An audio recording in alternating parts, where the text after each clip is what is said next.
Hey guys, I hope Hope you're having a good day, cause it's about to get even better with this video, hopefully. As you guys know, I'm a Sonic fan. Oh fuck! I mean, it's pretty obvious, just look at my profile. But I'm also a Five Nights at Freddy's fan. I wouldn't say a huge fan. But I do enjoy the series, and I especially enjoy drawing the characters from the franchise. Look at that boot! Luckily, it's exactly what this video is gonna be about, me drawing almost all of the FNAF characters from the main games. Anyway, let's get straight to the main topic and talk about the legend himself. O cholera, czy to Freddy Fazbear?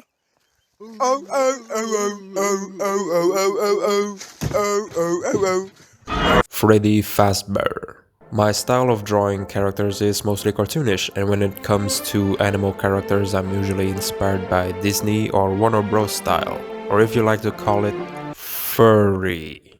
So normally I'd be looking at different fan arts for references, including the questionable ones.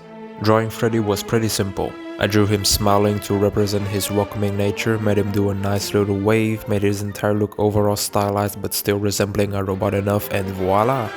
Isn't that neat? I also gave Freddy claws because, well, he's a bear. And I wanted to add another detail to make him distinct enough. Now that Freddy is done, let's move on to everyone's favorite adorable character that also happens to give Scott nightmares. Bonnie. I'm over here stroking my. I know there's a big debate going on about whether his color is purple or blue. And it's still going on. Trust me, I know. I've been on the subreddit. Nevertheless, I made my version blue. I gave Bonnie a smug expression because for some reason I always imagined him as a drug addict. Don't ask me how, it's just a style choice. And just like many other fans, Bonnie has always been the adorable one to me. He's like a chill, cute, laid-back dude that smokes a lot of weed, and that's my version of Bonnie. Now let's hop next to the chicken that loves to make a bunch of noises in the kitchen. Or duck. That sounded better in my head, I swear. Doesn't matter either way, it's Chica. Pizza! Now it's safe to say that Chica has a lot of fan arts, which isn't surprising at all. And in a lot of them, her design is a lot more attractive.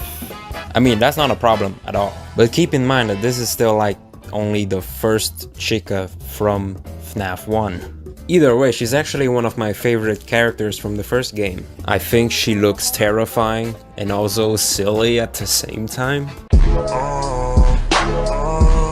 So when I was drawing her, I wanted to give her a kind of derpy look. When I was a lot younger, let's say 5 years ago, her head, I used to draw it like Red from Angry Birds, except he's yellow. Can't say much about the cupcake, he's basically Chica's pet. They make a good team, kind of like in the movie. I still think Cupcake getting more kills than Chica was just tragic. Chica almost did nothing in this movie. Anyway, that's my version of Chica. I almost want to show you guys the Chica I drew from 5 years ago, but I won't. That would be like showing you guys my search history. I can show you guys the Freddy I drew from 5 years ago though. Now on to the furry's favorite, one of at least. For drawing Foxy, I took the most obvious inspiration, Nick from Zootopia, whom everyone wants to fuck. Another obvious detail I wanted to add to Foxy is give him a cunning expression and also give him a mischievous evil grin, cause he's a pirate. Originally, my idea was to draw him with a wooden foot, but no. Also, I gave Foxy a couple furs on some of his body parts. Oh, and I gave him a tail, so that kinda makes him stand out compared to others. I came for ye booty! Alright, next one. Golden Freddy is just a yellow reskin of Freddy, except that he's missing an ear and he's also in a different pose. Also, he just discovered the meaning of life. In my headcanon, Golden Freddy has an existential crisis 24/7. That's why he screams like this and shoots his head like a rocket launcher onto other people's faces to express his depression, I guess. Funny enough, I could have gone with the blue-eye detail like the movie to make it more distinct from the original Freddy Fazbear. But there are still people who got confused by it, including me at one point, so what do I know? Why are we still here? Just to suffer? That's it, next animatronic. Endo06901. This is the most interesting animatronic out of the bunch, because he is one, but he doesn't have any suit, which technically means he's naked. And he's proud of it, he really likes to show it off, which is why I'm drawing him in this pose. But let's address the actual elephant in the room here. His lips. When I was looking at his original design, I knew that that was his mouth, but it also looked like lips. It looked like he had lips, so I drew him lips. So when I posted my artworks on Reddit, this is the one that got the most reactions. Can't say that I'm mad at all because I kinda drew him as a joke. People mostly compare him to 3 characters. It's either the Will Smith fish from Shark Tale, a Big Mouth character, and Dr. Facilier from Princess and the Frog. And I honestly can't unsee it now. And that does it for the FNAF 1 characters. And now let's move on to Five Nights at Freddy's 2, which has like 2 times more animatronics, I think. This one's gonna be an interesting one. And now let's start with the Giga Chad. Isn't he such a stud? We all know what makes Toy Freddy stand out. He's chubby and he plays a lot of games. He's the ultimate epic gamer of all time. And he also just looks really goofy. But here in my drawing, I'm gonna give him something special, and it's a fedora. The best part about drawing fan arts of characters is that you can turn them into whatever the f you want, and Toy Freddy is perfect for that. Hello my baby, hello my honey, hello my... Toy Bonnie, or according to other people, Twink Bonnie. There's a lot of fan arts for this one. I figured what really fits this goofy goober is a happy expression because Toy Bonnie seems to be the energetic type. In fact, the toy animatronics just look full of joy and just goofy in general. What I like about Toy Bonnie is that he has a buck teeth, which, you know, makes him look more like a rabbit. Also, I drew him more organic looking ears, if that's how you call it. It's just a small detail to make it slightly different from the original design. One more thing worth noticing is that I didn't give him eyelashes. I know, I'm sorry, but this is just done in my style. You guys can write your angry comments later, and especially for what I'm about to cover next. Shut your Guys, I have to be honest. I don't think Toy Chica is that hot. What the f is wrong with you? dull! You have nothing to say! Now before you guys all go grab pitchforks, just hear me out for a second. I maybe thought she was attractive once, when I was 12. Call me Purple Guy, because I'm going to put a child in that. Plus, she's just a chicken, and I'm not a furry. But I won't criticize you guys for obsessing over Toy Chica, just like what you like, you know. Actually, never mind, I think some of you need Jesus. I chose to draw Toy Chica without a beak because it's her being in a scary or attack mode like Scott once said in an interview. I think that's cool. Also, some of you might already notice that her hair is inspired by the Toy Chica from Jacksepticeye's FNAF 2 animation done by James Farr. It's a mystery why it has so much views. Now some of you might think of Love Taste Chica, but no, I've never used her as a reference when I try drawing Toy Chica in my style. That's cause I'm an OG, it's the Jacksepticeye one. And that's all I can say about her really, there's definitely no other detail that's worth mentioning. I'll just say that I will understand if you guys find her to be relatable in some way. Mango, the most controversial FNAF character for all the wildest reasons. She's undoubtedly one of the more interesting characters in the second game. Design-wise, Mango is great and strangely complex. It took me hours to draw her, which is extremely long compared to all the other characters. I gave her eyelashes. I'm also going to refer it as a she because her gender is yes, and I can decide however I call her. I like that her claws are red, it gives off the vibe that she painted her nails or something similar. And one more fun thing I wanted to add was the paddle ball as a reference to FNAF World. I was actually gonna place her red bow tie on top of her head, but I decided to change it back here so that it kinda looks still similar to her original design. And that's all, I really had fun with this one despite the time that it took.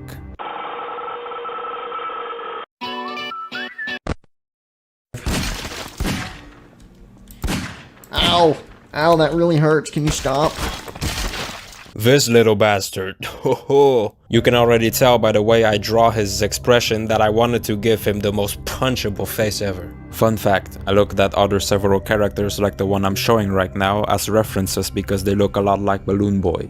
And of course if I want to portray this guy as a little dick, it's not gonna limit to his facial expression only. I gave him Mario or Cuphead shoes, because that's the first thought that came to my mind when I saw his shoes. The most notable difference, however, is that my version of BB doesn't look very robotic, especially when you start comparing the two. which is gonna make punching this son of a bitch even more satisfying. Seriously, for the second movie, I just wanna see Mike go hog wild and punch the shit out of BB for 15 minutes non-stop. Make it happen, Scott. Anyway, that's all for this little prick, but it's not over yet because I have another brat to talk about. 1, 2, 3. Update, I'm kind of sick as I'm recording this, so my voice might sound different. JJ, or Balloon Girl, if you look at Scott's model, it's basically just BB but with different colors. And I don't want to do the same thing. In my design, she has a dress and eyelashes. Other than that, everything else is pretty much the same. She has the same smug piece of shit expression, and she also got a Glock in her Rari. Marionette slash puppet slash testicles remover. So my puppet, I'm talking about the animatronic itself, is a woman. You can tell with the eyelashes and the lips, although I'm pretty sure the OG model also had lips. I picked the reference while drawing this actually, and it's the Marionette by an artist called Nami Gaga. Before you guys all freak the f out, I do not ship her with a serial killer wearing a bunny fursuit, so don't worry.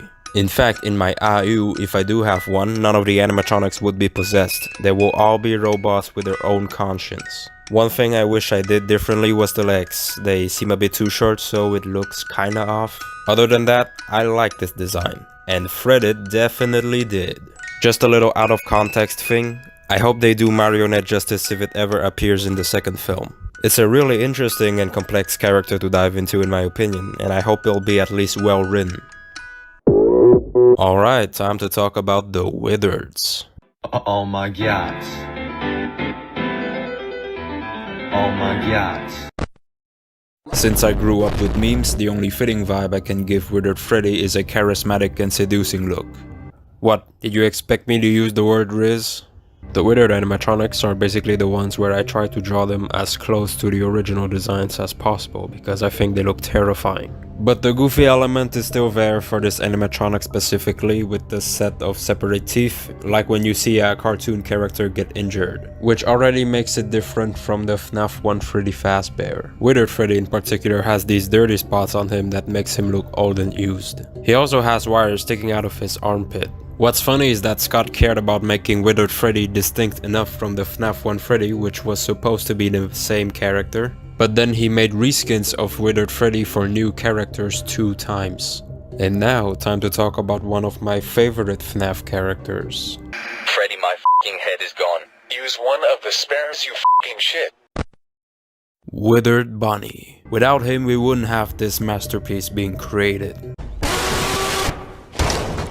I honestly wouldn't change a single thing about Withered Bunny. His design is just so cool. There are only tiny things I added here and there, like the oil that is dripping from his jaw or the wires that are hanging below it. At first I was planning to draw his arm without the covers, as a reference to Ignited Bunny's design from The Joy of Creation. But I stuck to the official design and drew it this way, just perfect the way it is. My boy Toilet Bunny. Fat ass chicken. The same can be said about her. My version looks a lot like her game model. The most noticeable difference is her jaw. While the original Withered Chica has the jaw detached and loosely held back together by wires or some sort of mechanic, mine has her jaw bent down and seemingly broken. But instead of machinery, it looks like skin or flesh. It gives off the vibe that she has some organic parts, which makes it kinda creepy. She still has feathers on both of her arms. Also look how happy she is. So I think that does it for Withered Chica. Wow, I'm really speeding through these. Hi, I am Edge Foxy. I am not fooled by a mask cause I am not dumb like the others. What is there to say about Withered Foxy? His hook is a lot bigger than the one FNAF 1 Foxy has. He's a good hooker. A good looker too. He was one of the only animatronics in FNAF 2 that could tell the night guard with the mask on was not Freddy. You can also interpret Withered Foxy being a good looker in your own way, but not me. Oh yeah, and he has no tail. Other than that, it's just Withered Foxy being transferred to 2D and well, furry. Since this is a bit too short, I will just go ahead and show the Withered Foxy that I drew from 6 years ago. Viewer discretion is advised. This is some next level disturbing imagery.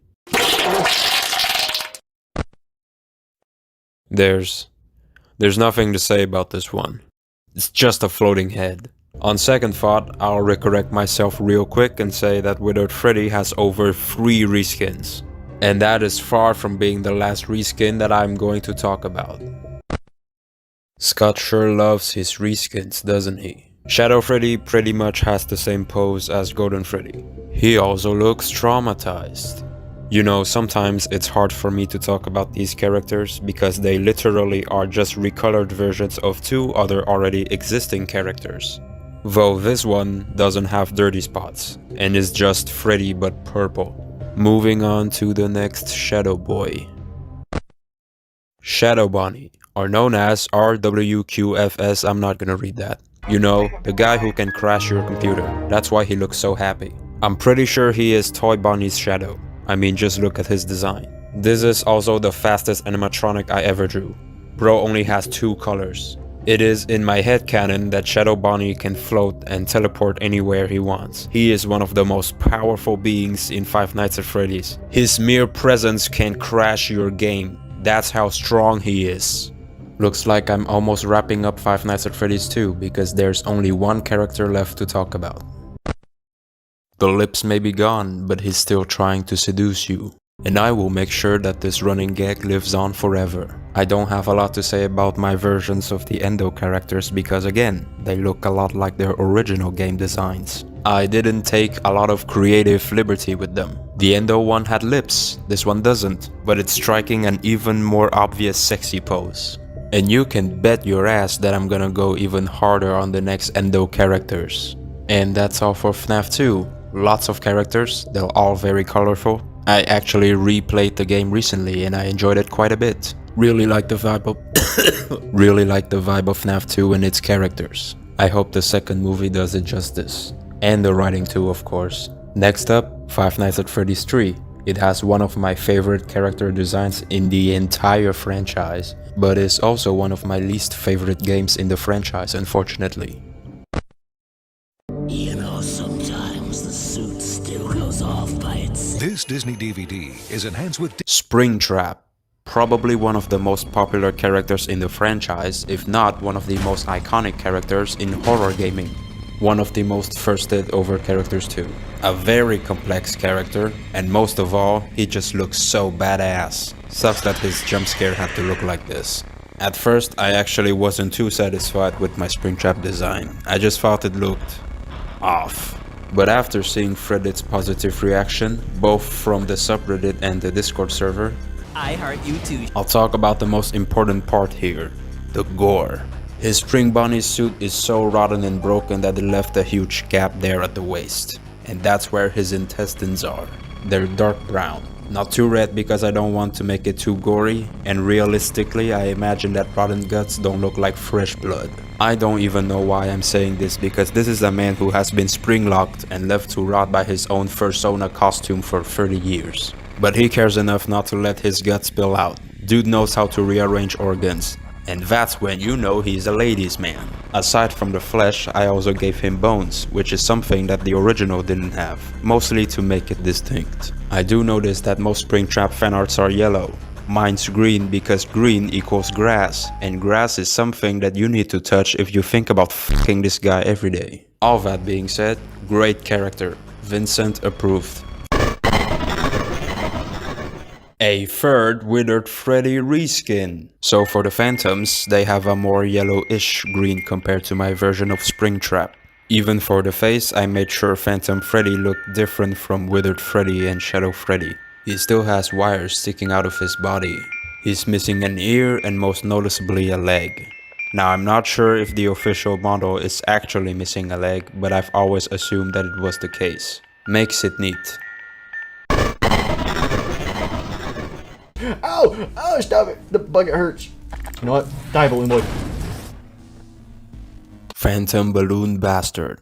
Out of all the ones I could pick to make them creepy, this is the one.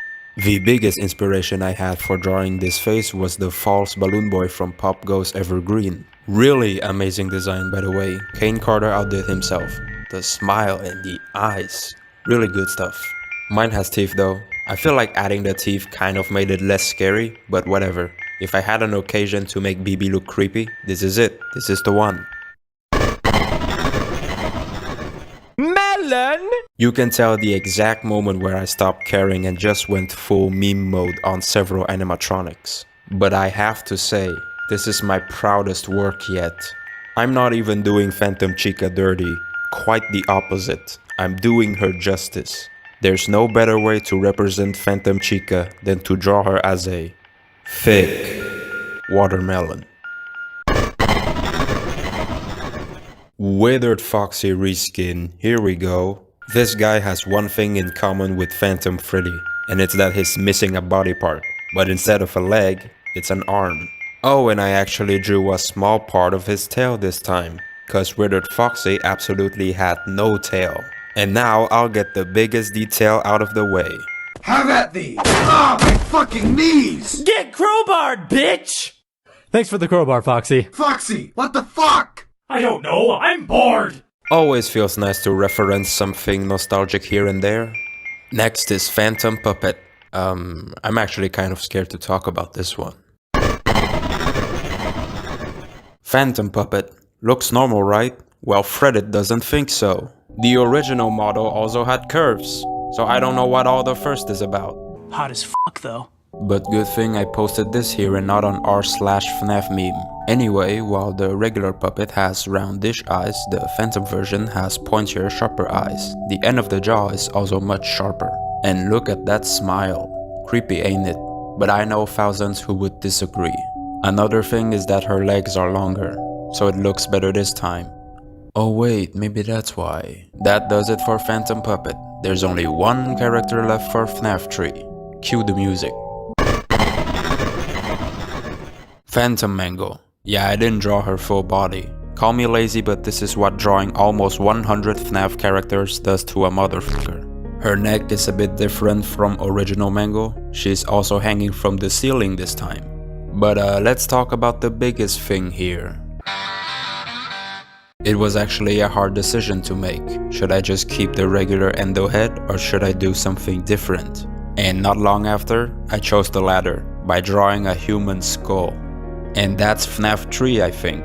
Everything in FNAF 3 is green. It's all grass. Please go touch grass from time to time, if possible even every day. I only played Five Nights at Freddy's 3 through night 5 and stopped because I wasn't enjoying the gameplay that much. The minigames were cool though, and the lore too. And if they're gonna make a FNAF 3 adaptation with this much green color palette, they should get David Fincher as the director. Alright, FNAF 4, one of my least favorite FNAF games gameplay wise. And I will explain why later. What matters the most is the artworks. Nightmare Freddy. I might talk through these very quickly because most of them look almost the same as the original models. So there isn't a lot to dive into. Anyway, I kind of like the Nightmare's animatronics designs, even though it felt like Scott trying really hard to make the game scary. And when I draw most of them, I try to make them look organic like the Twisted One's animatronics. As you can see, my Nightmare Freddy has a lot of fur, and he still has his kids. I don't know how, but he has kids. It is my son! My own clone. Now neither of us will be virgins. And one of them probably came out of his balls, which makes total sense. I made you some hot chocolate. Well, it was originally for me, but for your troubles and me waking you. There we go, just lay that there. Nightmare Bonnie. Interesting fact. This is one of the only Bonnie characters who has whiskers. There's another one, but that one's yellow. Also, remember the part where I said that I drew most of the Nightmare animatronics with organic parts? Well, this one in particular has a rib cage. A human skeleton looking rib cage. Which is weird, I know, cause he's a rabbit. But body horror, I guess. Look at him rearranging his bow tie though. Okay, so the first night is never usually that bad in any of the games, so I'll play through. Why don't you put that fucking phone down, darling, so we can be alone? Nightmare Chica. I always love just how gross her beak looks. It looks disgusting. I love it. She still has feathers and also a tail behind if you look closely. I despise the cupcake. This dude can become its own character and can kill you in the game. I'm starting to think Scott just really has a thing for Chica's cupcake. He does more things than most of the animatronics did in the movie. And I wouldn't even be surprised if Scott genuinely thought the idea of Cupcake setting the spring locks is awesome, but in reality is just goofy as hell. Getting too sidetracked again, sorry. But there really isn't just that much to talk about my Nightmare Chica. There are many other artists who got way more creative with their own designs. Thankfully, I do have more things to say about my Nightmare Foxy. One of my favorite FNAF 4 characters. While all the others wander around the house, this guy just chills in the closet and spends most of his time there. I imagine that can be relatable for some people. Oh, and he can turn into a marketable plushie, and that's just the cherry on top. I kept his long, alien-like tongue that was seen in the teaser but never in the game, and also added the drools for extra detail. Most of the Nightmare animatronics stood on their 2 feet, but I wanted to make Foxy crawling on all 4 and staring straight into your soul, like a big hungry beast, or a rabid dog. He has these kind of spikes on his back, and last but not least, a tail. Now that's a monster if I do say so myself. But oh wait, we got an even bigger one coming up. Fredbear! I'm kidding, Nightmare Fredbear. I know you guys are thinking about the meme. I'm saving it for actual Fredbear. This is Nightmare Fredbear. The biggest animatronic I have drawn so far, and no, I haven't drawn security breach characters yet. Awesome character, peak design. Before I talk about his belly, I want to mention his hands first, cause I wanted to make sure that these bad boys are big, meaty, and have the sharpest claws. These hands hold so much power that he can bitch slap anyone. And next, the mouth, not the one on the belly, the regular one, is heavily inspired by the twisted one Freddy, especially if you look at the inside of it.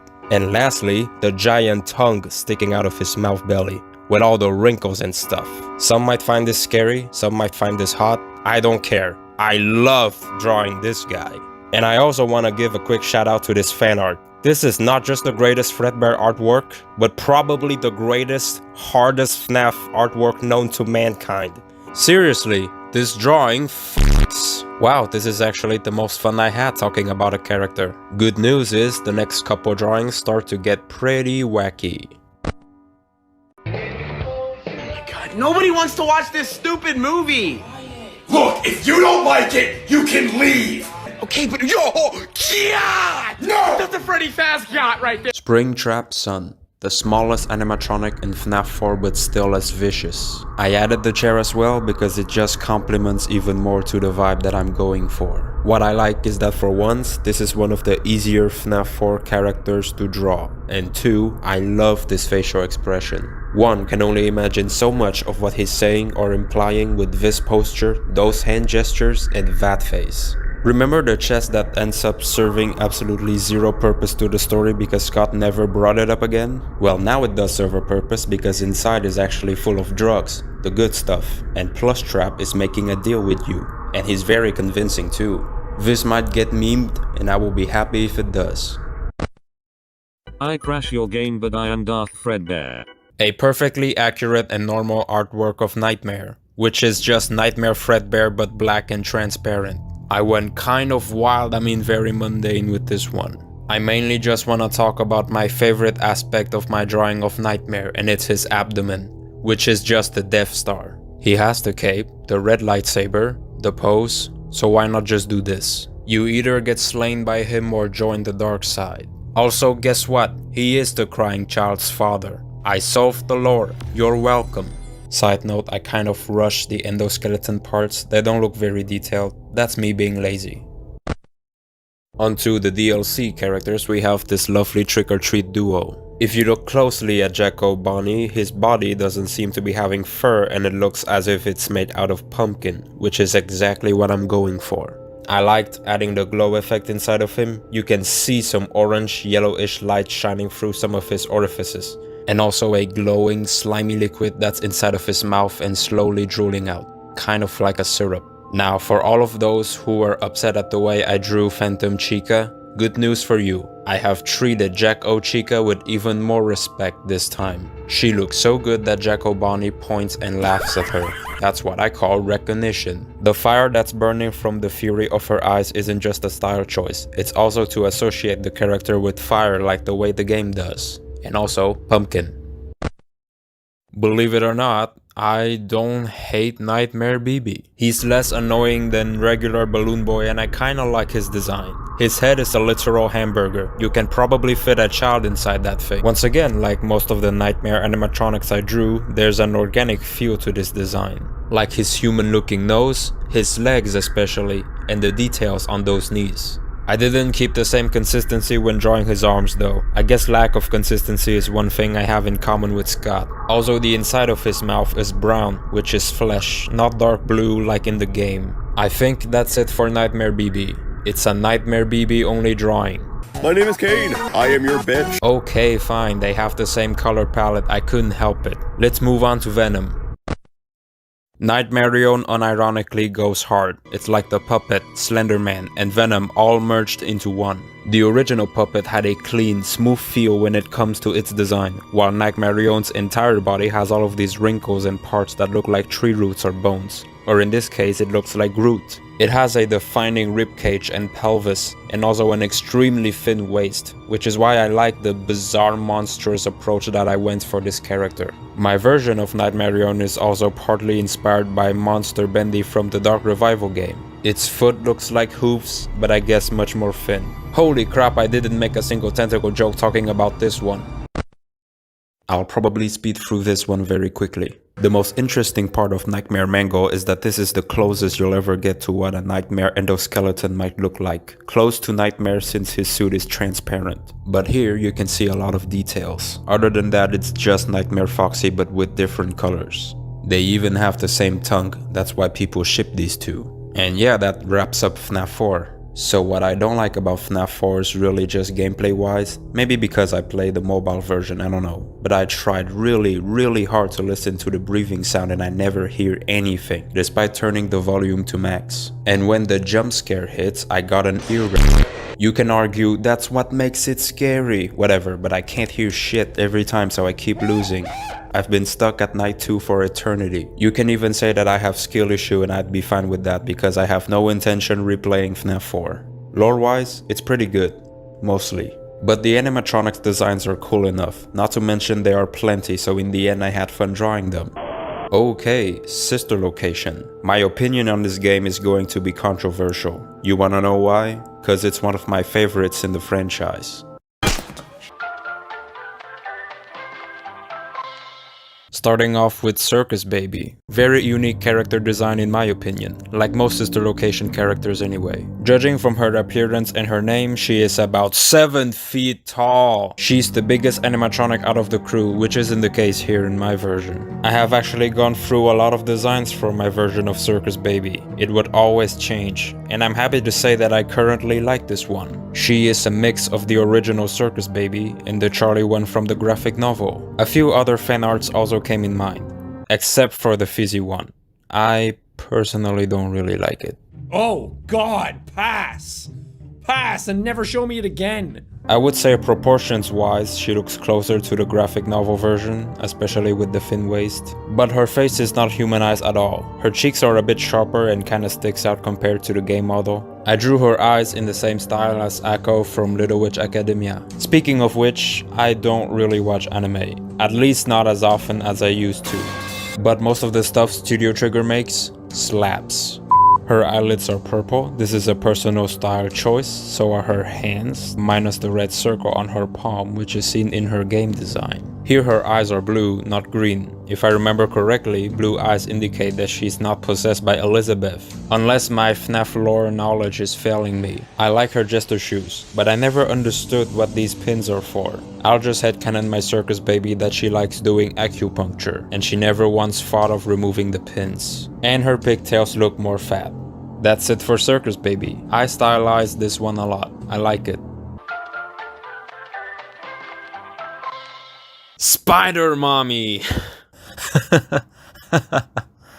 I'm just as bad as someone from r/FNAF meme now. Oh my god.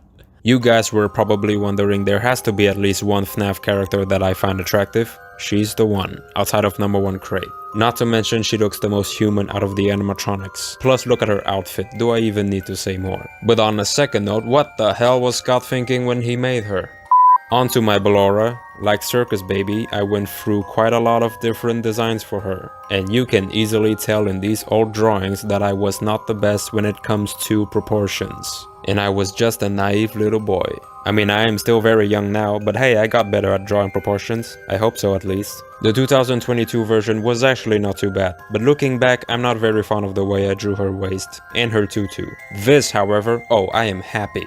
I stuck with the tradition of keeping Ballora's eyes closed. Similar to my baby, her eyelids are purple and so are her hands. She got blue nails though. And here I am actually happy with the proportions. I love her tutu, her heels, these textures on her legs. I don't know if I should call them pantyhose, but I don't think they are. One thing I added are these black bracelets, purely for fashion. I think Ballora could have been a really good character if she had more going for her. She has her own theme song, she crawls like a spider, which is cool. It just kinda sucks that her entire presence resorts to this. But anyway, that was my Ballora. I like Ballora. Moving on.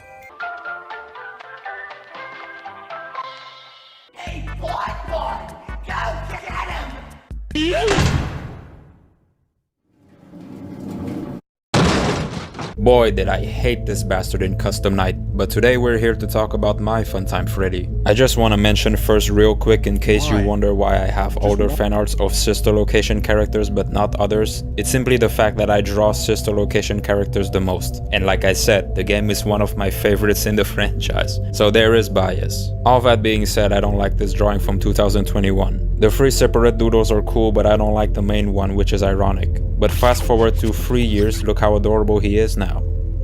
And there's no abusive bonbon this time. Yet. You know one thing though, I don't have much commentary to say on this one other than it's just Funtime Freddy but really cute and cartoony, so I'll just let you enjoy the drawing process while the background music plays.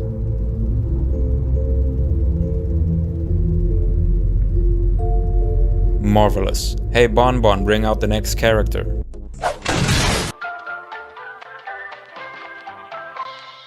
I'm sorry, but Funtime Foxy is the cooler character with a radio voice before Alistair became popular. Metro Boomin, make it boom.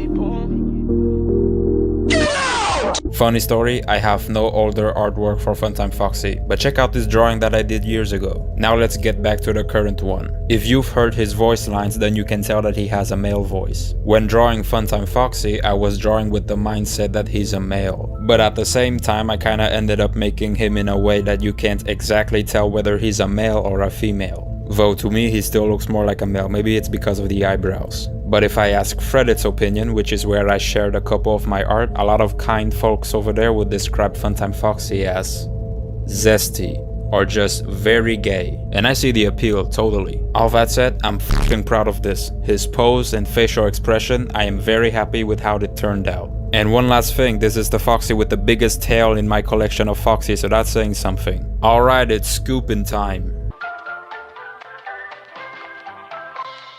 Spaghetti. Okay, drawing this guy was an absolute process. The amount of individual wires was overwhelming. It took a lot of time. Now I just know that based on the face and especially the teeth, some of you would think that there's a Vivzipop inspiration. And you're not completely wrong, since I'm still drawing my Ennard as if he was part of the Tumblr Sexy Men. Yep, I know about that. I mean, look at him, and I am saying that as a straight guy. But there's also a couple of Ennard fan arts that I took inspiration from, so yeah. There's something about this pose that's so funny to me. It just screams, wait a minute, that looks like... So Ennard was supposed to be an amalgamation of all 4 animatronics, so in sister location his body from the chest to the pelvis area is pretty wide. Not here, I made him a lean boy. A very handsome slim spaghetti boy. I said scoop in time like 2 minutes earlier, but that hasn't happened yet, so I guess I'll use that as a transition now.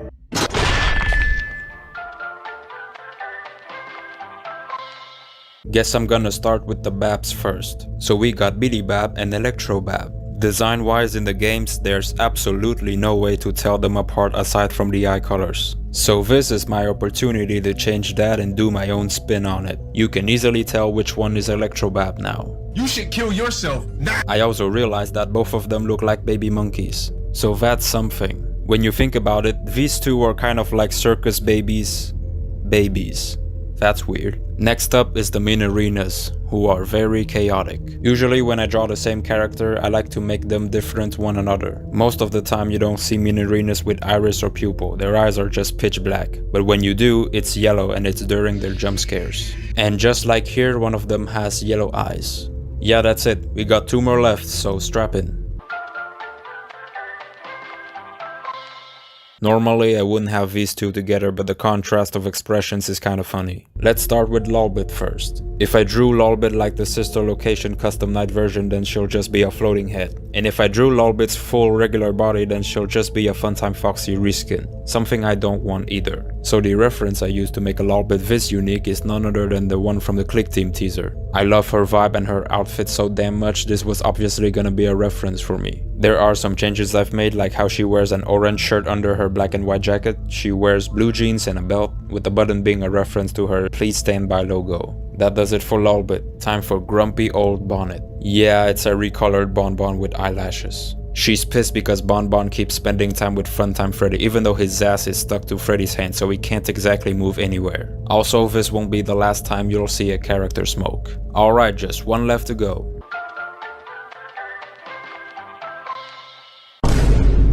I did tell you guys during the Endo 02 part that I'm only gonna go harder on each Endo character, so don't tell me that I didn't warn you. If you forgot, that's your fault. You could say I didn't draw his full body because this kind of frame really fits the vibe that he's trying to raise you. Wow, I guess what I said during the Withered Freddy commentary did not age well. Also, I've just gone through drawing Ennard, so I really don't feel like drawing the full body of another animatronic that has nothing but wires. Now, if I can remember, Yendo drains your oxygen during custom night.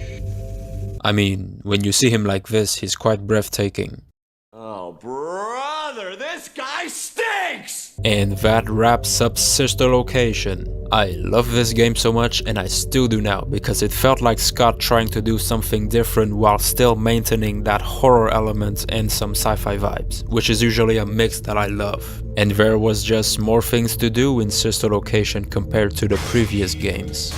There is more immersion, the music is great, the visuals are great, the atmosphere is great, and of course the characters are great, so is the voice acting.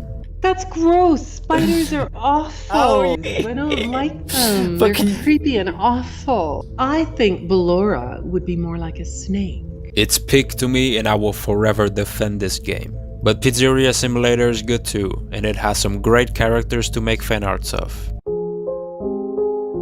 So I'm not gonna waste any more time and jump right in.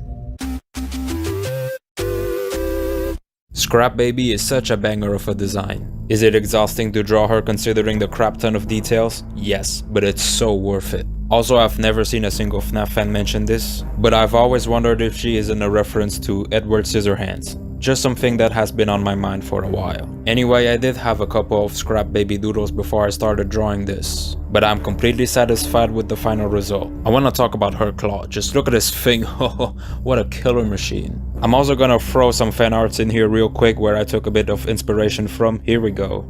Her pigtails here are different from the game version, and most notably I turned her tiara into a freaking crown. Scrap Baby is just so peak, man. I love her. Another one of these that took a lot of time to draw because it's yet again a huge pile of spaghetti. But do you know the thought process I had when trying to draw this guy? I asked myself, what if I made Molten Freddy a really buff monster? You can say I got a bit more creative with this one. His lower body is still a large plate of pasta, but I gave him very big, muscular arms. Very big hands too, with sharp claws. He has a huge back with big spikes on it to really hammer down the monster physique. I like his face as well. I actually think Molten Freddy's face looked pretty terrifying. And of course all the eyes are still there. He's essentially just Ennard, but with Freddy's head slapped on it, and he also went to the gym. Thank you, next character. Hot take. Scrap Trap's design is not that awful. Are you retarded? Look, hear me out. Story-wise, it still makes zero sense that this change even happened. But honestly, I think being consistent would be too much to ask for Scott, whether it's character designs or writing the lore. And he still looks like Jimmy Neutron or whatever the hell this is when you take his mask off. All that being said, strictly design speaking, I don't think it looks horrible. But at the same time, I'm a person who finds this attractive, so my opinion might not matter. As for my scrap trap, a few people have said that he looks like Bugs Bunny, and I do see why. The fact that he has a devious smile and a buck tooth also enhances that. I like the fact that he has claws. I actually think claws are really cool features for Springtrap, maybe just not when the design in question looks like a peanut. And of course, can't forget about the gore. A bit of the guts hanging out and his exposed skull, not to mention these on the arms and legs. It's the kind of stuff I like drawing that's not too hardcore. But I can't for the life of me explain his feet, like how does that even work? Either way, not a superb design, but one that I find amusing, absolutely me material and enjoyable to draw. Moving on. Lefty is $5!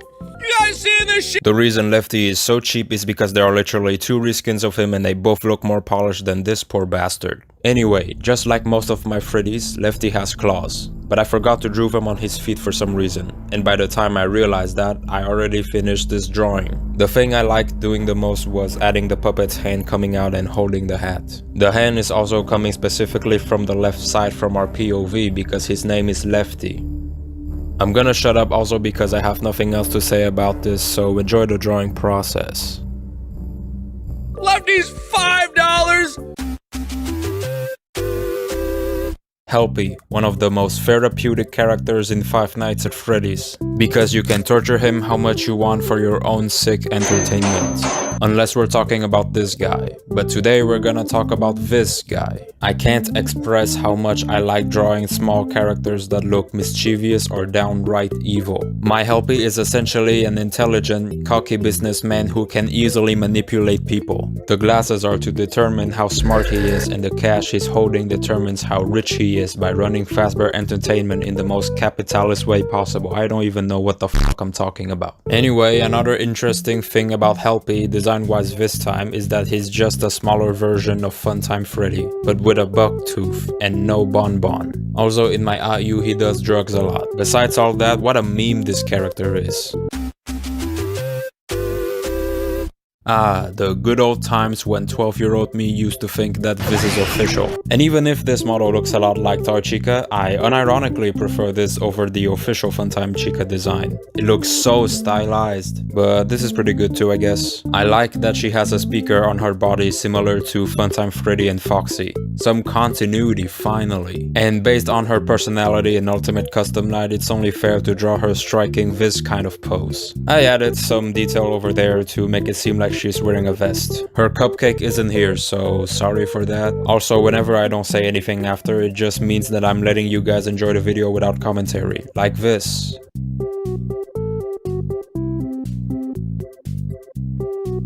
Say cheese, Gromit. El Chip, best character from the objectively best FNAF game in the entire franchise. That thing looks like it's gonna kill your children. There is no commentary to be said about the messiah of Five Nights at Freddy's other than he's so cool and can cook excellent meals. So watch this while I put loud festive music.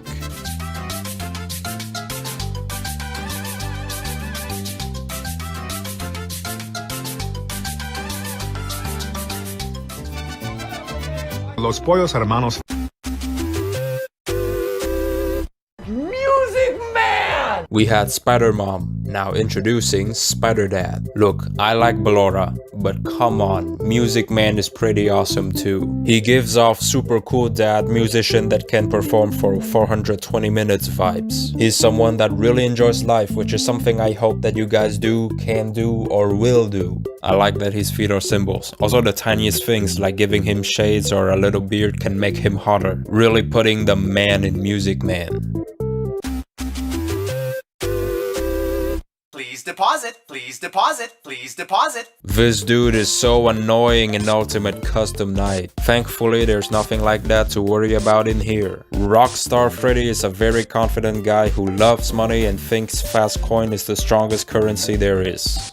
I have nothing else to say. Okay, there is one thing. I tried making his face different than Lefty's.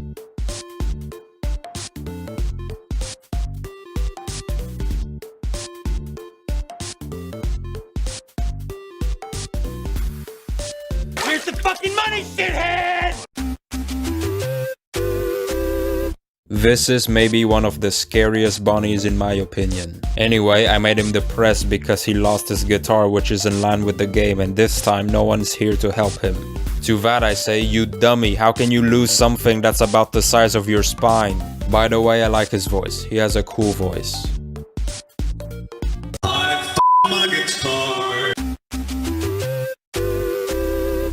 Old bird. My favorite Rockstar animatronic, no question. Who knows, one simple trait or gimmick can make a character 10 times better. And I really want to exaggerate that to an even bigger degree in my Rockstar Chica drawing, giving her that big terrified expression a la Looney Tunes. I just love drawing over the goofy shit. And instead of a regular wet floor sign, I'm just gonna throw in Caution Bot, which is also a tease for security breach characters because inevitably I will have to draw them, but they're not in this video.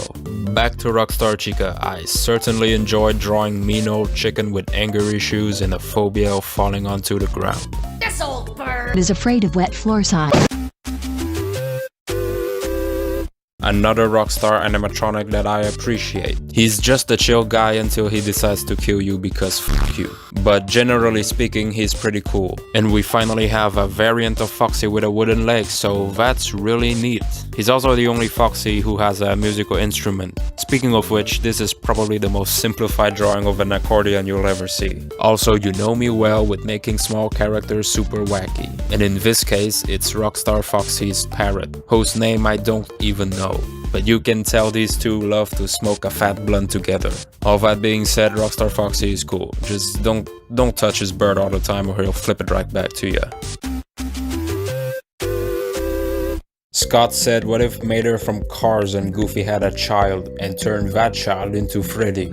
I was just waiting for you to drop your guard.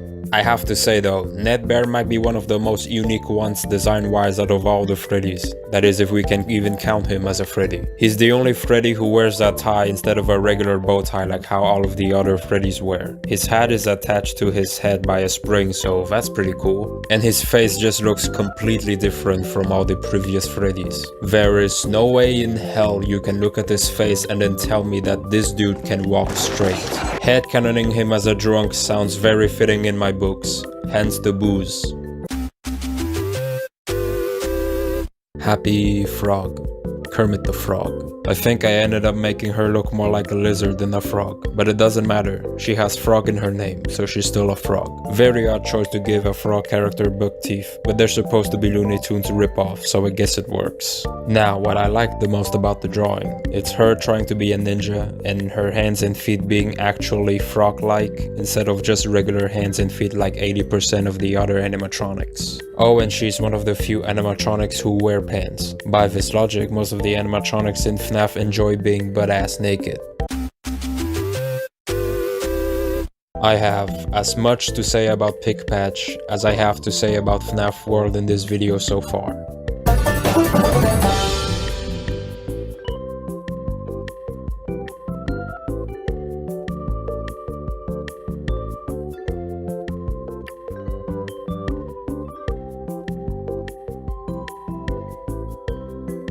Wait, okay, there is one thing. Since this is like mediocre melodies, I always like to imagine this Pig Patch as Porky Pig. Go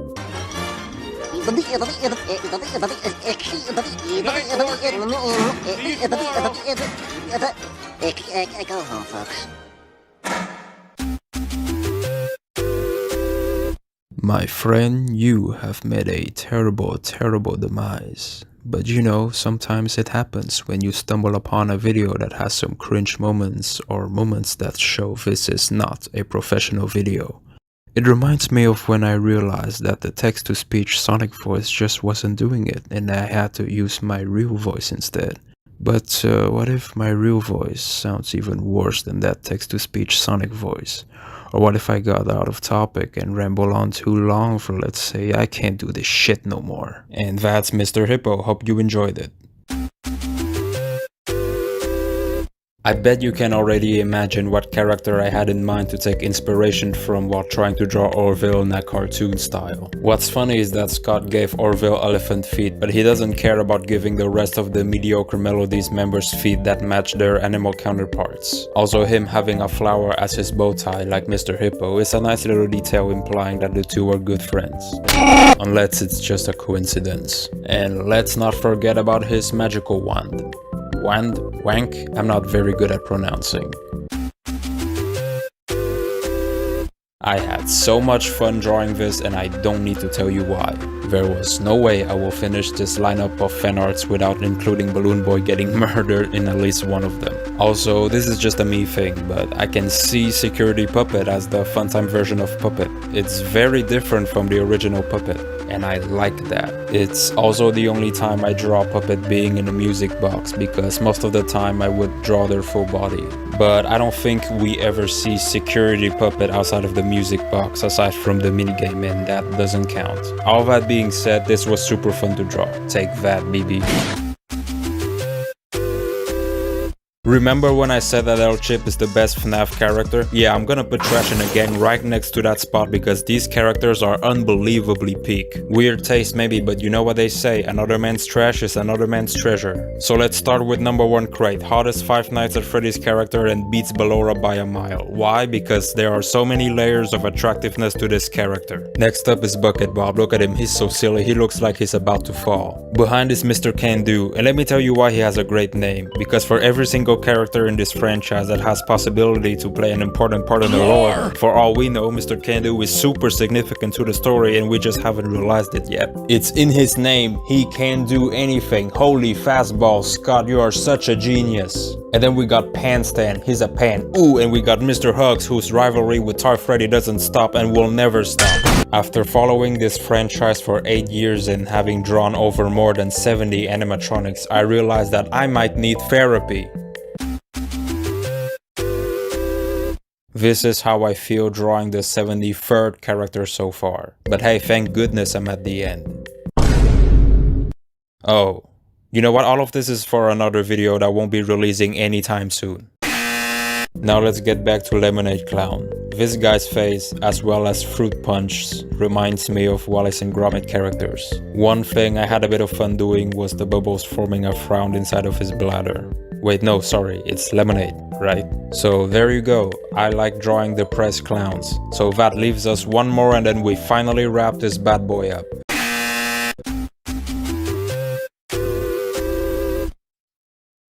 Astro Spiff will not forgive me for this, but I can finally say that it's Fred over.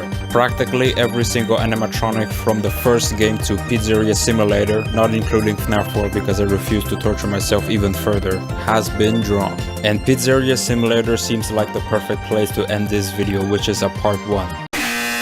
Plus, Pizzeria Simulator has one of the greatest ending monologues I have ever seen in the franchise and actually feels like a good conclusion. I sure hope the story is perfectly satisfied with where it ends and the next installments are set in a completely different timeline where it doesn't mess the story even more and makes the whole lore barely comprehensible now. All that being said, I might give off the feeling that I am tired from drawing all of these characters, and trust me, I am.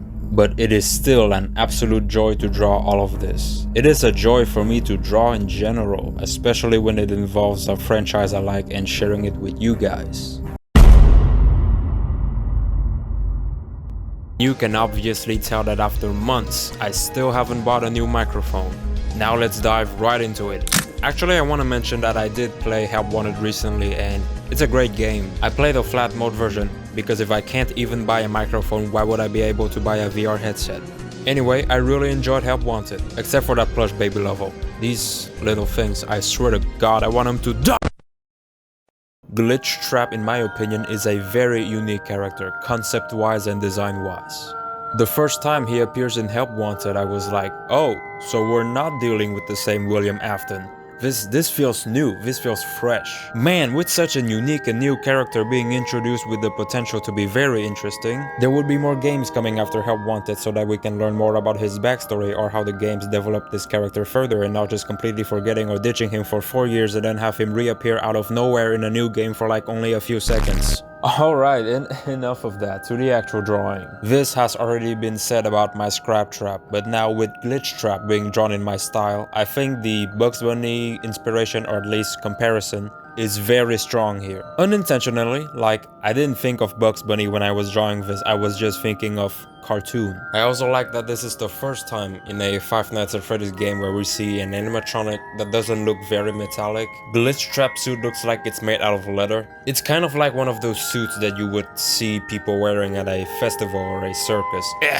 Or a kind of suit that's more designed for furries to wear at a convention. Either way, this is an interpretation of William Afton or Spring Bonnie that I really like design-wise. Story-wise, he only appeared in one game and like reappeared in another game that came out 4 years later with 1 minute screen time. But I'm not gonna yap about story or lore, I'm just mostly here to talk about how the characters look and how I draw them. I'll save more of that for Security Breach.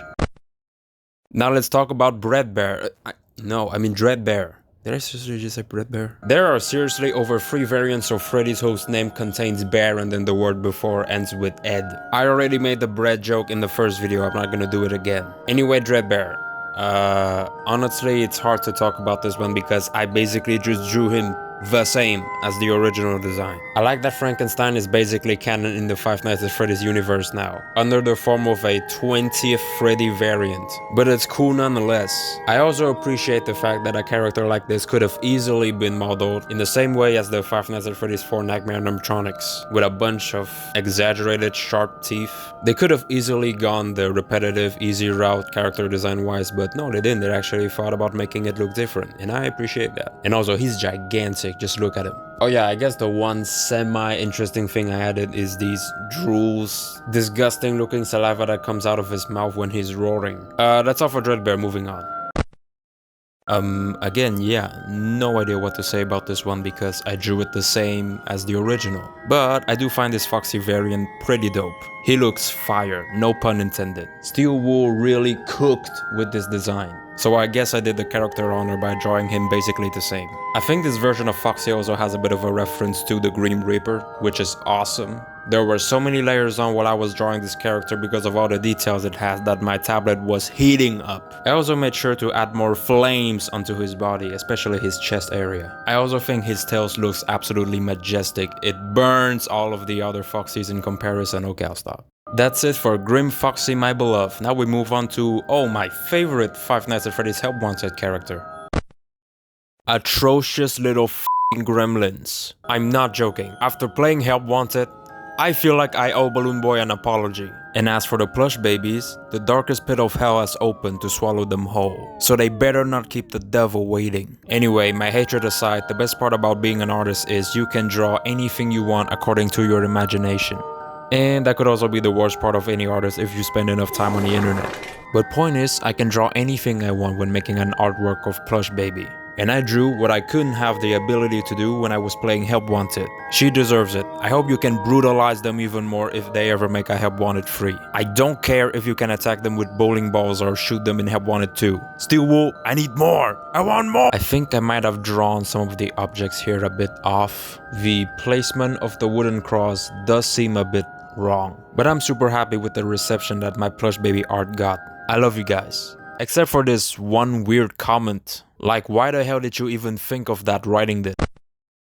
Normally I should be moving on from Help Wanted by now, and I don't really care about these characters because they're just recolors. But there are 2 bonus important animatronics that I haven't drawn in part 1, and those are Fredbear and Spring Bonnie. And let's start with Fredbear. Was that the bite of 87? Drawing this one was interesting. The only time we get to see him in the franchise is during his jump scare in Ultimate Custom Night, but even then, it's just a jump scare and we don't really get to see his full body.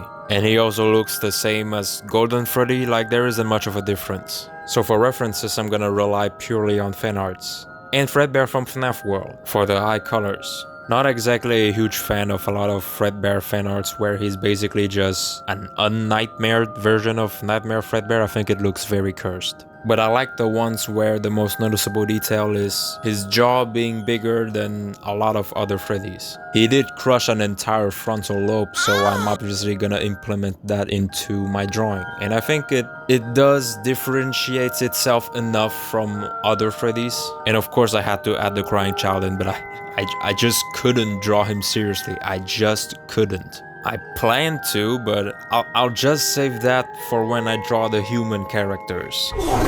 Anyway, had a bit of fun with this guy. But let's get to the one where I think a lot of you actually want to see.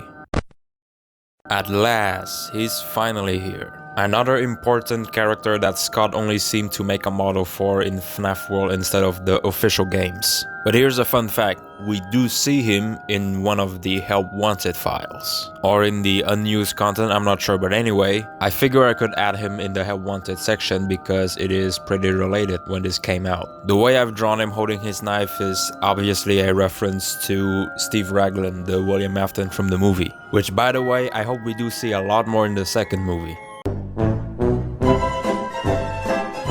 I'm not sure if I did a good job with the eyes here, but my intention was to draw them in a way that makes us think like those are human eyes and that's in fact a human wearing an animatronic costume. Speaking of that, there's also these openings where you can see his purple uniform. And proportions wise, I tried to make it look like the clean version of Springtrap's suit before it got demolished and rotten. I know I should ask myself why bother putting the effort to make this continuity when this exists. I think that's all of the most notable characters for Help Wanted. I'm not gonna draw Tape Girl, and if I did, it will never top this. But Help Wanted, yeah, honestly my favorite game in the Steel Wool era. It's terrifying, even when playing the flat mode version. But of course, if I wanna hop into a FNAF game where there are actually a lot of characters to talk about, Security Breach. Oh boy, Security Breach. Look, I will try my best to talk about the characters, and only the characters. I can't promise you though. Glamrock Freddy is undeniably the best character and the best part of Security Breach. How about you stop climbing inside of me and start climbing inside some bitch? He is such a big, precious bean. With Security Breach already being not that scary, it would have been, in my opinion, such a cool and unique idea to have Glamrock Freddy be corrupted and then try to hunt and kill you. Because for the whole game you have this nice character who's your protector basically.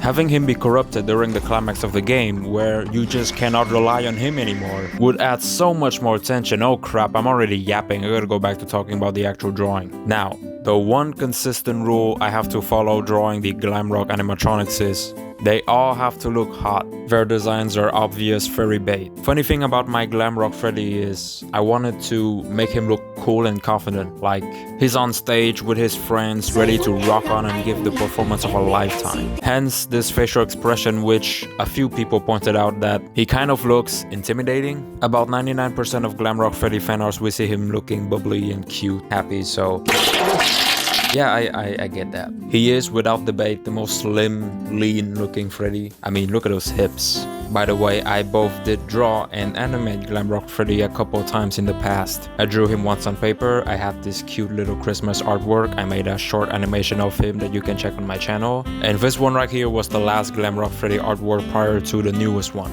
And just like all of the Freddys in my style, he also has a tail. And game Freddys don't have tails. Yeah, I actually really like drawing the Glamrocks. And whether I like or dislike Security Breach, it gave us one of the best animatronics in the franchise, in my opinion. Terrible job, Super Shooter. Eating disordered chicken. Now, I'll be the odd one out and say another hot take. Despite the obvious intention of her design, just look at all of the fan arts that spawn from her. She's not hot to me, she's just funny. She's a slim, thin animatronic chicken who's addicted to eating garbage. It's very silly and I love it. There's going to be a same comparison that happened to my first Chica, and it's only the second time that it happened actually. I'm actually surprised, since I mostly drew these in a cartoon style, so I kinda expected this to happen more than twice. Her head looks like an Angry Birds character. It's like if Red and Matilda had a child, and their child is not fucking pissed off all the time. No need to thank me for putting that visual into your head. Her left leg always felt kinda weird to me because it gave me the impression that she just randomly borrowed one of Monty's body parts. Despite my criticism with some of the Glamrock animatronics being really bland and underdeveloped, I'm completely fine with Glamrock Chica just being this gal who likes to eat trash. Let her be silly, let that be her only character trait, I'm completely fine with that, it brings me joy. Probably the second most popular Glamrock animatronic, and you can already guess why. Roxy's OnlyFans password is... Now, did I draw Roxy with much more intention to make her look attractive than I did with Glamrock Chica? Yes, obviously, just look. Though I am glad that I can still make her look very different from all of the Foxies. One of the biggest worries I have drawing a variant of an animatronic is the risk of ending up making one look a lot like another. And it just gives me this self-doubt, oh shit, am I losing creativity? But even beyond the fact that Roxanne is a woman, I'm glad that her design is just entirely different from all of the pre-existing Foxies. I absolutely love the idea of having her mane be her hair. Like, just putting aside the horny bait, the designs for the Glamrock animatronics are honestly pretty freaking great. Oh yeah, one comment on Reddit did point out that my Roxanne was holding her instrument like a designer's purse. I didn't know how to describe that myself because my English sucks sometimes, so thanks for that, commenter. Look, I'm not gonna be a hypocrite and say that I don't like the Roxanne memes that are solely based around the fact that she's hot. Because I do. But I wanna talk about the actual character for a minute. In the game, she's narcissistic, as we can see from her voice lines. Everybody loves me. Well, what if they never loved you in the first place? And she can also be self-deprecating. So you have this sentient animatronic who has two clashing personalities. That's a cool idea for a character. It would have been cool to explore more of Roxanne's character, but the most you can get is just voice lines. And the fact that she hates Gregory, but then again, almost every animatronic hates Gregory, including the fandom. You also steal her eyes later in the game, so she becomes more angry now, I guess. And in the Rune DLC, you learn that she's nice to Cassidy and she has a bit of history with her. That's about it. Again, I understand the whole keeping things vague and mysterious, and that surely includes the characters, and that's what makes Five Nights at Freddy's. But if you're gonna give an animatronic a personality and voice lines, why not, I don't know, actually do something with that? Not to mention the writing isn't all that great, but it's FNAF, what do I expect? Rambling aside, I love her design, I like the memes, but again, she's another character in this franchise that felt like she has potential, but the writers just decide to do close to nothing with her or just don't know how to make her interesting. To me personally anyway, it's my opinion. If you like how Roxanne is being handled, then I'm happy for you. I bet I'm your favorite.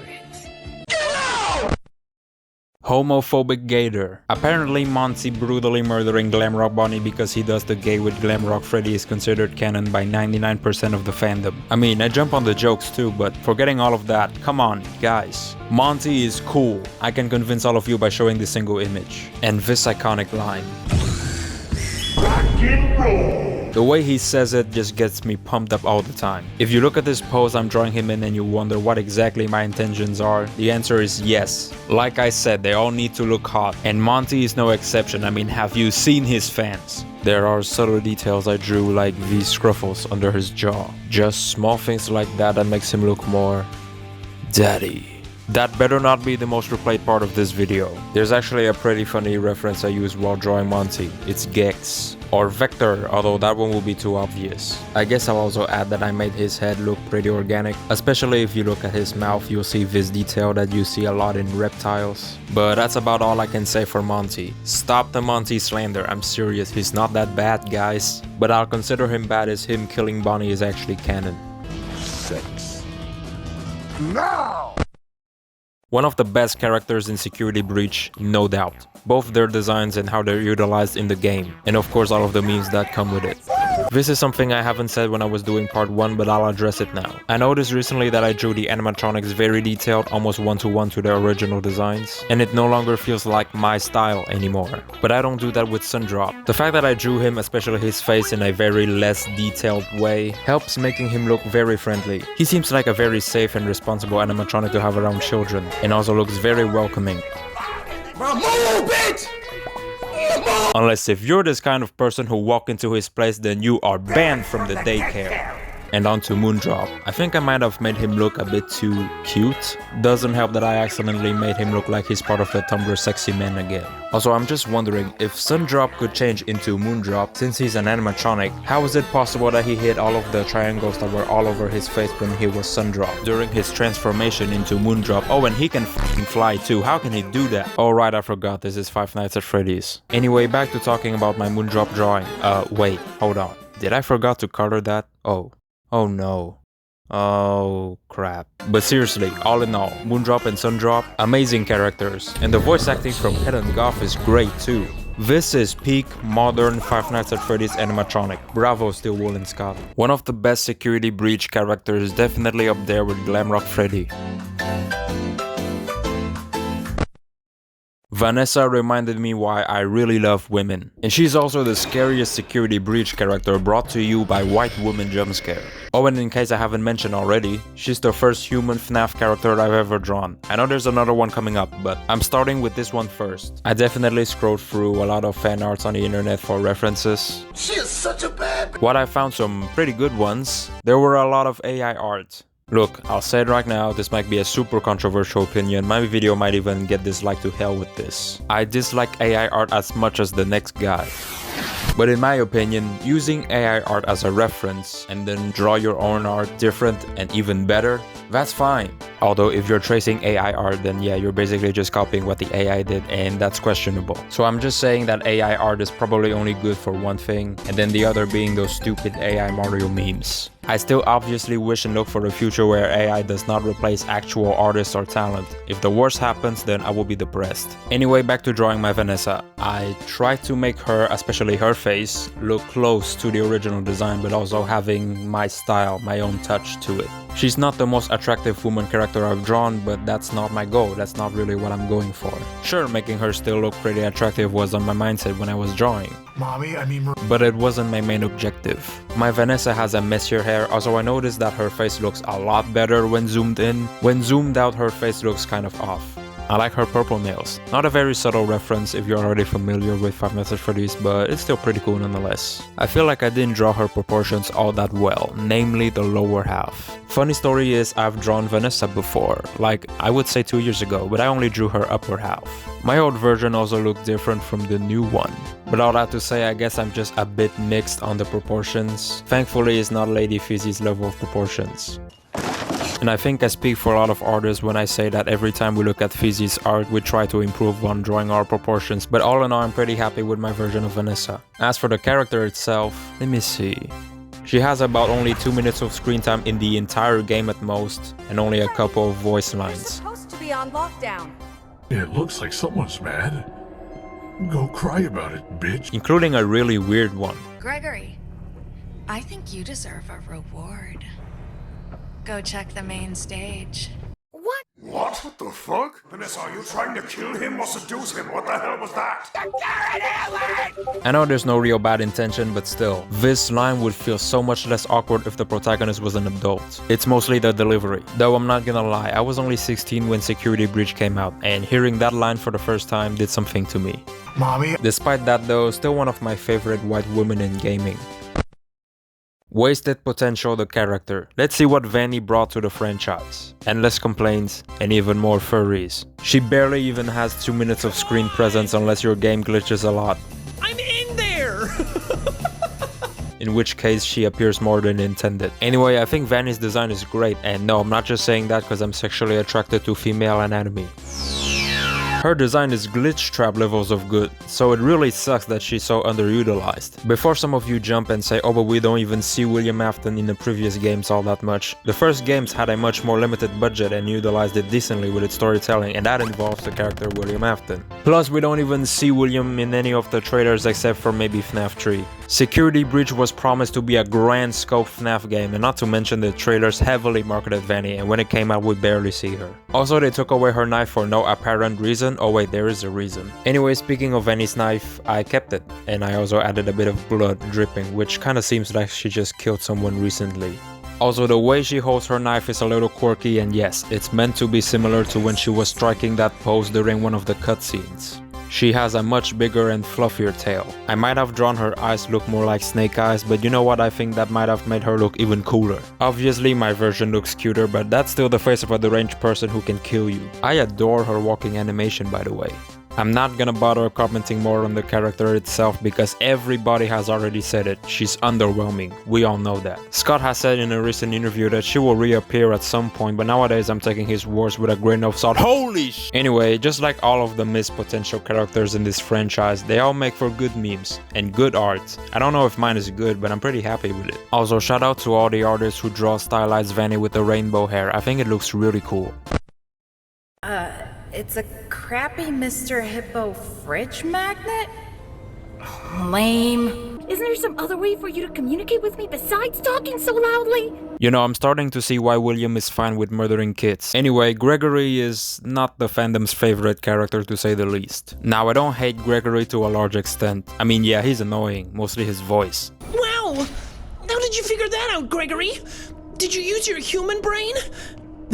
That's Gregory's voice! There are other reasons as to why I dislike him, but I'll get into that later. Anyway, unfortunately, when I was trying to save my drawing progress from Ibis Paint, it turned into this pixelated mess, so I'm gonna have to work without that. Let's look at some fan arts on the internet for references. Oh, you gotta be kidding me again! Sorry, okay, so you can tell that I drew Gregory very similar to this pose, but it's the style that I'm doing differently. Like I said before in part 1 of my video, I'm not a fan of anime. I don't like it most of the time. I liked it a lot at one point, but that's 5 years ago and I was really young. It's even been a while that I just kinda realized that it's not really my thing. There are some I still like, don't get me wrong. Point is though, there's always some kind of weird charm behind the way the characters are drawn, even if oftentimes it's the same style you already saw in about 100 other animes. I'm looking at you, Lord of the Rings. Point is, you can see a bit of that in my Gregory's face. It has a mix of Disney and a tiny bit of anime sprinkled in. If there's one thing I'm not very proud of about my Gregory is the hair. I think I either made his hair too much or look too messy. It's one out of the many things I still struggle with when drawing human characters. How do you guys draw it so perfectly even in simpler styles? I'm jealous.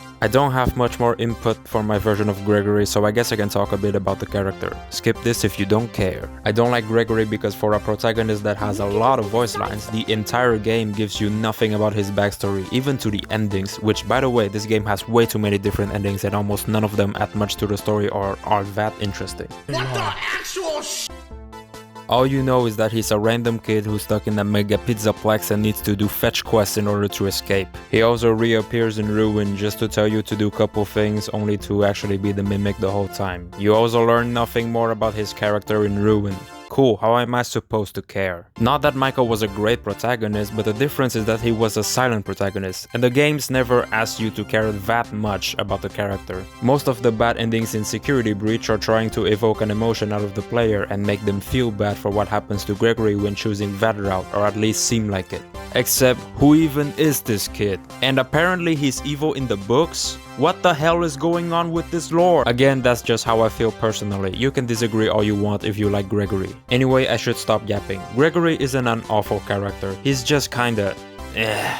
Stupid brown hair having ass. When's the last time you took a shower with your dirty blue colored shirt wearing ass? But I had fun drawing him. He seems to like making kid characters who are so annoying that I want to rip my hair out.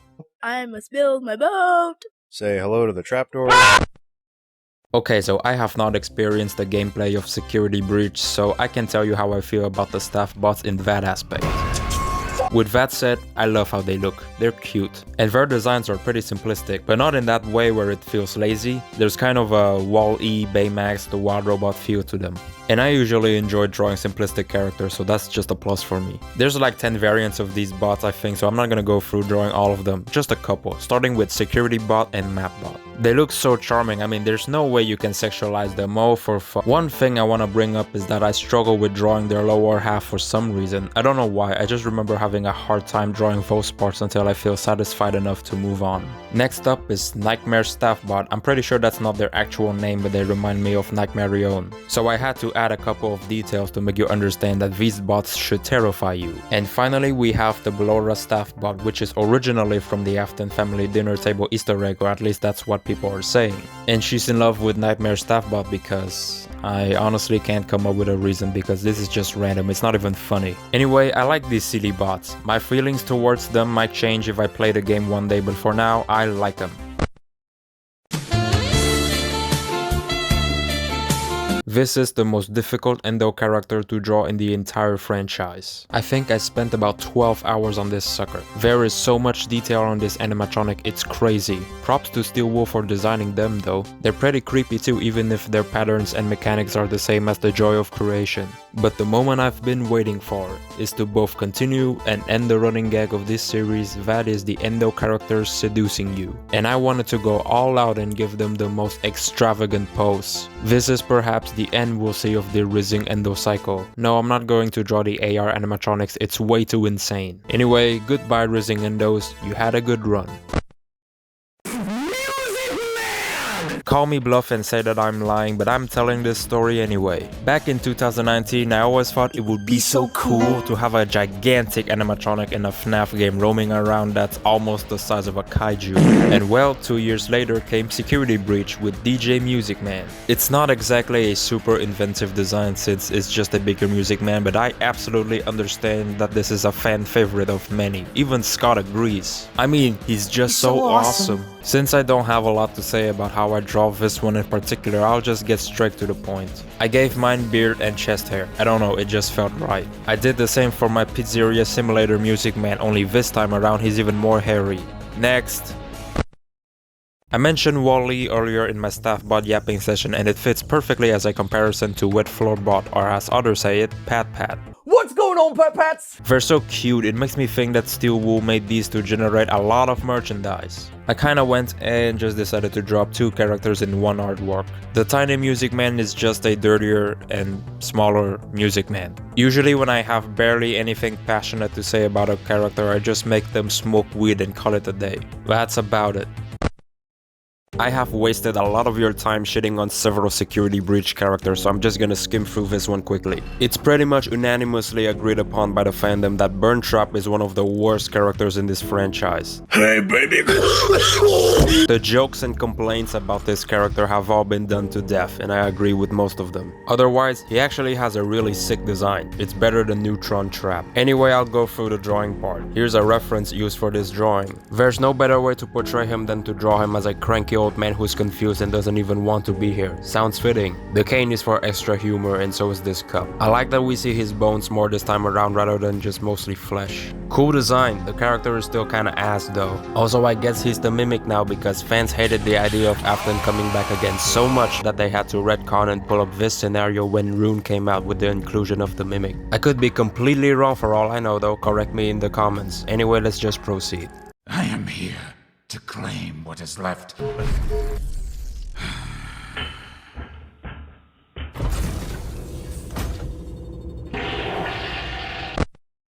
Molten Freddy on steroids is the best way to describe the Blob. This dude has almost no significance to the story except for killing Burncham in one of the endings, which isn't even canon. And he also has one small appearance in Rune. I'm pretty sure he's just meant to be a reference to Molten Freddy because he's found in this underground section where the Pizzeria Simulator place is. Except he's bigger, has more animatronics on his body, and he has Funtime Freddy's head now. Let's talk about the drawing. This is where I'll admit that I got a bit lazy. There's only 3 animatronics on his body. Although I like Bonnie's expression. I guess every time I see an animatronic that is 80% wires, I just give up. Although I do have fun drawing this one nonetheless because I get to add Scott and I get to do this joke.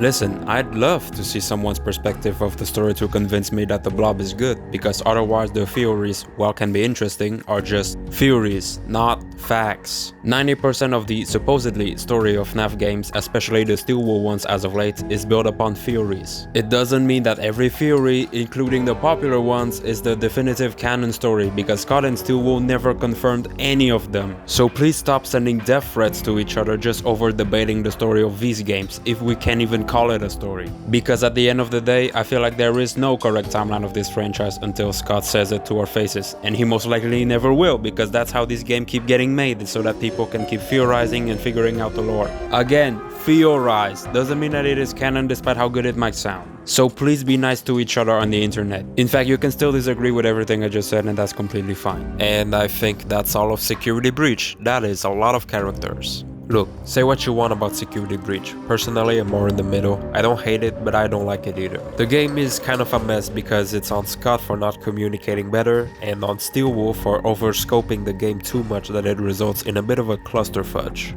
But the animatronics look great. Many of them are not scary, sure, but they are great designs nonetheless, and that is why I love drawing them. Not to mention Steelwolf knocks it out of the park again with the characters in Ruin. So let's just jump to it with our next character. The protagonist of Ruin. She's an alright character, which is already 100 times better than Gregory. Let's look up on the internet for references to see go f yourself. The model that was used in Ruin wasn't exactly the best looking, she looks straight up like a character from Hello Neighbor. I based my drawing around the Help Wanted 2 model, which looks miles better, and also some of the cardboard cutouts that you can see in the game. You can tell that I basically just copied the way her legs stand because I still have not perfected drawing human anatomy on my own. I like to give Cassie a more serious expression, indicating that she's a more guarded and less scared person than Gregory is, or at least that's how she's being seen on the outside. Now, Cassie in the game has somewhat of a personality. It's better than how the rest of the human characters are written in the games, at least the Steelwolf ones. I like that we learn that her favorite animatronic is Roxanne, and I like that she's one of Gregory's friends. That barely gets explored, but it doesn't really matter because he kills her at the end anyway. I'm not even sure if I'm supposed to feel bad that this happens because we never get to learn enough about these characters. But hey, Steelwolf's strength lies in designing these characters and the visuals, so I'm not putting the blame on them if a character feels poorly developed. Moving on. I'm gonna get this out of the way that I didn't draw the shattered glam rocks because I feel like the glam rocks in Ruin are essentially just the same but with some changes in the design, so it would kinda feel like a waste of time. Personality wise, there's almost nothing to talk about Ruin Glamrock Chica's personality because that's how much fucks the writers gave when writing about 95% of the characters. The I Show Meat allegations are literally more interesting than the character itself. But design-wise, I do love that she has Swiss cheese all over her mouth and the fact that her stomach is an actual trash bag, because she loves to consume trash, and eating garbage is the only trait the writers care enough to give her. But like I said previously, I don't really mind that, I think it's funny. I love this design, it's awesome. I feel like her face is a perfect blend of scary and also strangely cute. It looks like a puppy, I don't know why, it just strikes me that way. Cue all of the blind jokes about Roxy, I mean they're being done to death, but I still find them occasionally funny. I weirdly have a feeling that a number of Roxy fans will be upset that it's literally nothing but metal behind Roxy's chest. You don't have to be upset because the internet artists are already helping you to use your imagination otherwise. Ruin Roxy as a character is just okay. Again, that's already crossing a bar when it comes to most of the characters in the FNAF games. Except Glamrock Freddy, no one can beat my boy. But it's still a shame to me how underdeveloped she is. I mean, Puppy Playtime literally made me more invested in a female reskin version of Huggy Wuggy than Roxy. What the hell is going on here? If you're intentionally making an impactful moment, then give more crap about writing your characters. But hey, at least she looks cool. It's a literal dog. I love how animated he is. Sometimes Steelwolf just absolutely locks in for details like this and it's pretty damn amazing. Ruin Monty also looks much scarier than the shattered version, and that's just a plus. Here's a reference I used for drawing him. I drew multiple wires hanging from his upper half, which is obviously a more safer work way of showing his guts and the fact that he's a robot. Like some of my drawings, I went with a more comedic approach drawing Ruin Monty. He's just trying his best. Just like I am when it comes to making most of my art. Another W from Steelwolf for making this design. Guys, we finally did it. We have evil, scary Glamrock Freddy before GTA 6. I know it's technically a prototype and not the real Glamrock Freddy, but still. I don't know if making his stomach function like a mouth is inspired by Nightmare Fredbear, but either way it's really cool looking. In fact, this design is so good that I don't know much else to add except for these red dots that make his body look even more like a monster's face. The music box inside his stomach is also a nice touch because in Security Breach, Gregory usually goes on fetch quests to unwind these random music boxes scattered around the pizzeria. He either gets some kind of passkey or something completely useless, and there's a lot of those in that game. But yeah, Rune Glamrock Freddy makes me shiver me timbers. You thought I was gonna save the Mr. Beast meme for Le Mimic, but you thought wrong. Bullcrap aside, I love how Eclipse design is like sun and moon meshed into one character, in a way that there is no transition between personalities because they're literally just one now. Like most Rune characters, he looks scarier than he was in Security Breach. They didn't do a lot with him, he doesn't have that much screen time, but I guess it was cool seeing him. His little interaction with Cassie was pretty wholesome. Yeah, it's a good design, with not much to say, and that applies with my drawings too. I drew him a lot like the original model. But hey, at least he's doing the Glamrock Freddy's husband, as most of the fandom headcanons it. He was discovered as a broken animatronic in Rune, which in fact explains his absence in Security Breach and Freddy's line about missing him. I guess you can call it a shattered love. I'm gonna go fast myself. Anyway, for the in-game design, he had a massive hole in his chest, probably where his heart broke. Okay, I swear I'll stop. Anyway, I decided to add a bowling ball on Glamrock Bunny's chest because 1, it implies that someone must have killed him specifically this way and we don't know who. And 2, I just think this pose is funny. I'm just pretty glad that most of the Bonnie characters don't have a lot of reskins and this one again stands out from the rest. R.I.P. Glamrock Bonnie, animatronic that's most likely only going to appear in the games as Easter eggs, and since the fans are already making all sorts of headcanons and theories, Scott and Steelwool don't really feel the need to put more effort into writing more backstory for him. How do you make a Helpy that is different from the previous one? You just replace the Y with an I. Absolutely brilliant writers. Ever since this little dude got introduced in Pizzeria Simulator, I was so sure that he will make a fast billion merchandise and become basically the second mascot in future games, and I was right. Helpy to Steelwool is like what minions are to Illumination. Shut the f up, you cut! But I do like Helpy better, I'm sorry minions. Again, I can see why it's appealing here. I mean, they made him even cuter. You can put on any costume for him and they'll make people go aww. Props to them for making Helpy Abuse Simulator possible in their games. I just wish they also did that with Plush Baby. And I do really like this design because it just fits perfectly with my cartoon style of drawing characters. But please, no more cute characters with the sole purpose to sell a lot of merchandise after the oh just wonderful. I have not seen any other animatronic who's been thirsted over as much as this rabbit in the recent FNAF games. And the thing is, I can't exactly blame them. I mean, they really know what they're doing. Just look at his fucking jawline. As usual, I'm gonna search for fanarts of this guy on Google. There's so much porn! This is the Chad Thundercock of the FNAF universe. Okay, all jokes about MXS being hard aside, I actually don't even know why I said joke because that's honestly just facts. His design is great, he has a completely different style than the usual FNAF animatronics, and yet it feels like he fits in the world of Rune perfectly, as this secret entity who's basically just trying to keep everything balanced in this pizzaplex. He's basically just like Miguel O'Hara. And look, I'm not beating the allegations, the way I drew him is completely intentional, I lean hard into those memes, and I have fun with it. I guess I can name a few subtle changes like how he's got more fur and he does this little hologram thingy of Cassie getting RIP'd. But yeah, Steelwool cooked. Great character. A perfect character made for the game, for the memes. Excuse me, what the actual fuck are you doing in my house? And a lot of porn. Where do I even start with the Mimic? Listen, I'm not gonna take away that he's the most interesting character in the modern FNAF game so far. But holy shit, he is being memed into oblivion. With him having such a small presence in Rune and all the memes that surrounds him, it makes it hard for me to imagine how I would be able to even take him seriously in Secret of the Mimic. Not to mention because of a particular meme, all that's on my mind would just be this. My name is Edwin. I made the Mimic. It was difficult to put the pieces together. What? My name is David. Dad, I want some ice cream. David, that is my name. David, I want another. David. No. I'm done.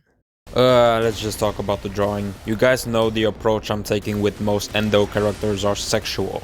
Well, not this time. I want him to look somewhat threatening. For being the final character in Rune, I definitely went a bit harder when drawing this one. By the way, just telling you right now, I only drew one version of the Mimic. I didn't draw one where he was in a lion costume. I wouldn't say this design is amazing. Jackie's design is amazing though, but when talking about this one in particular, I just think it's okay. At least he looks the scariest out of all the Endo animatronics. Also, the Gregory Shadow thing was actually a last minute addition, but I'm glad I put it. It's kinda neat. I hope it gets done justice in the next game. A lot of people are arguing over Secret of the Mimic not looking like Five Nights at Freddy's enough, but I don't care about that. I just honestly want the writing to be good. If the Mimic ends up being less remembered for how he's written than Jackie's box, then it's officially over. But hey, we have reached the end of Ruin, and you know what that means. It means this video is over. I apologize in advance if I didn't draw the book's characters. Well, here's an artwork of Eleanor in case you're curious, and I did make a short little animation of Into the Pit. And I apologize for not drawing Help 1 or 2 characters, but most of the new animatronics are reskins, except maybe 1 or 2. I'm just kind of tired. But despite all that, I love sharing my artworks of these characters to you guys. I've bitched a lot about this franchise, but I will always be excited to see what new character they have in store next for me to draw in my style. And when Secret of the Mimic comes out, oh, you bet I will be there to draw the animatronics. For now, thanks for watching and following me on this 2-part series.